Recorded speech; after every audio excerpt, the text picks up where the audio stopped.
ជំរាបសួរបងប្អូនទាំងអស់គ្នានាងខ្ញុំឡៅដានីពី Osby Migration and Education ថ្ងៃនេះនឹងចែករំលែកនៅចំណុចគួរពិចារណាមួយចំនួនអំពីប្រភេទទិដ្ឋាការពីរដែលបងប្អូនមួយចំនួនកំពុងតែជួបប្រទះនៅបញ្ហាជាច្រើនដោយសារតែពុំបានយល់ដឹងអំពីវាទិដ្ឋាការពីរប្រភេទនោះគឺទិដ្ឋាការធ្វើការនិងទិដ្ឋាការការពារដែលជាភាសាអង់គ្លេសគឺ Working Visa និង Protection Visaយើងបានជួបបងប្អូនមួយចំនួនដែលបានគិតថាខ្លួនឯងកំពុងតែកាន់ទិដ្ឋាការធ្វើការដូច្នេះអាចបន្តធ្វើការនៅប្រទេសអូស្ត្រាលីដោយមិនមានការព្រួយបារម្ភអ្វីទាំងអស់ប៉ុន្តែមួយរយៈពេលកន្លងមកក៏ស្រាប់តែទទួលបានលិខិតស្នើសុំឯកសារបន្ថែមពីក្រសួងមហាផ្ទៃអូស្ត្រាលីនៅពេលនោះអ្នកខ្លះមានការភ្ញាក់ផ្អើលណាស់ពីព្រោះពួកគេមិនអាចផ្ដល់ជូននៅឯកសារទាំងនោះបានភ្លាមៗឡើយហើយឯកសារជាច្រើនគឺខុសពីស្ថានភាពជាក់ស្ដែងរបស់ពួកគេអ្នកខ្លះទៀតក៏ត្រូវបានគេកុហកតាំងពីដំបូងថាពួកគេទទួលបានទិដ្ឋាការធ្វើការស្របច្បាប់ដូច្នេះពួកគេហាក់បីដូចជាមិនយល់អ្វីទាល់តែសោះអំពីការស្នើសុំនោះបងប្អូនជាច្រើនដែលធ្លាក់នៅក្នុងស្ថានភាពបែបនេះភាគច្រើនបានដាក់ពាក្យស្នើសុំទិដ្ឋាការការពារគឺ Protection Visa មិនមែនទិដ្ឋាការការងារឬ Working Visa នោះឡើយត្រង់ចំណុចនេះខ្ញុំសូមបញ្ជាក់ជូនបងប្អូនម្ដងទៀតថាអូស្ត្រាលីមិនមានទិដ្ឋាការកសិកម្មសម្រាប់ប្រទេសកម្ពុជានោះទេមានចំណុចសំខាន់មួយចំនួនដែលអ្នកគួរតែយល់ដឹងអំពី Protection Visa ចំណុចទី1គឺគ្រប់ពេលដែលអ្នកដាក់ពាក្យស្នើសុំទិដ្ឋាការរបស់អ្នកត្រូវសួររកស័ព្ទខ្លះបើស័ព្ទខ្លះលេខ866នោះមានន័យថាវាគឺជា Protection Visa Protection Visa គឺមិនមែន Working Visa នោះទេប្រសិនបើគេដាក់ពាក្យ Protection Visa ឲ្យអ្ន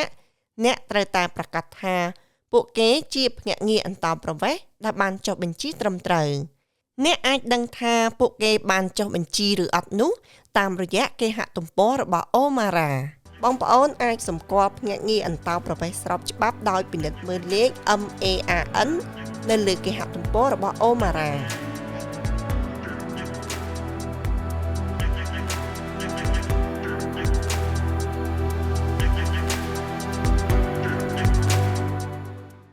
ចំណុចសំខាន់មួយទៀតគឺត្រូវតែធ្វើកិច្ចសន្យាជាមួយនឹងភ្នាក់ងារអន្តោប្រវេសន៍មុនពេលនឹងធ្វើការជាមួយនឹងពួកគេប្រសិនបើគេបដិសេធមិនធ្វើកិច្ចសន្យាឲ្យអ្នកគឺមានន័យថាពួកគេកំពុងធ្វើរឿងខុសច្បាប់សូមជម្រាបជូនបងប្អូនថាបើដឹងច្បាស់ថាទិដ្ឋាការរបស់ខ្លួនកំពុងស្នើសុំមិនត្រូវនឹងស្ថានភាពខ្លួនឯងហើយនៅតែបន្តផ្ដល់ជូននៅព័ត៌មានមិនពិតទៅក្រសួងមហាផ្ទៃនោះមានន័យថាអ្នកកំពុងកុហករដ្ឋាភិបាលអូស្ត្រាលីហើយក៏កំពុងធ្វើរឿងខុសច្បាប់ដែលអាចនាំបញ្ហាជាច្រើននៅថ្ងៃក្រោយអូស្ត្រាលីបានបញ្ជាក់ច្បាស់លាស់ណាស់ថាអ្នកដែលប្រើប្រាស់ព័ត៌មានមិនពិតមិនត្រឹមតែមានផលប៉ះពាល់ដល់ខ្លួនឯងប៉ុណ្ណោះទេប៉ុន្តែវានឹងប៉ះពាល់ដល់សមាជិកដទៃទៀតនៅក្នុងគ្រួសារដែលនឹងស្នើសុំទិដ្ឋាការនៅពេលអនាគតលើសពីនេះទៅទៀតអ្នកនឹងមិនអាចស្នើសុំទិដ្ឋាការអ្វីទាំងអស់រយៈពេល3ឆ្នាំនៅពេលដែលក្រសួងមហាផ្ទៃរកឃើញថាអ្នកកុហកអ្វីដែលកាន់តែអាក្រក់ជាងនេះទៅទៀតនោះគឺអ្នកក៏នឹងត្រូវបានគេបញ្ជូនចេញពីប្រទេសអូស្ត្រាលីភ្លាមតែម្ដងបើមានសំណាងគេអាចអនុញ្ញាតឲ្យអ្នកដាក់ពាក្យនៅក្រៅប្រទេសអូស្ត្រាលីសារជាថ្មីប៉ុន្តែសំណាងបែបនោះកម្រកើតមានណាស់ខ្ញុំជឿជាក់ថាអ្នកទាំងអស់គ្នាមិនចង់ជួបប្រទះបញ្ហាទាំងអស់នេះឡើយខ្ញុំសូមជូនគន្លឹះមួយចំនួនដែលបងប្អូនអាចដឹងថាតើអ្នកកំពុងតែកាន់ទិដ្ឋាការអ្វីឲ្យប្រកាសទី1សូមពិនិត្យមើលលេខទិដ្ឋាការរបស់ខ្លួនឯងដែលភាសាអង់គ្លេសហៅថាស័ព្ទខ្លះរកឲ្យឃើញតើវាមានលេខប៉ុន្មាន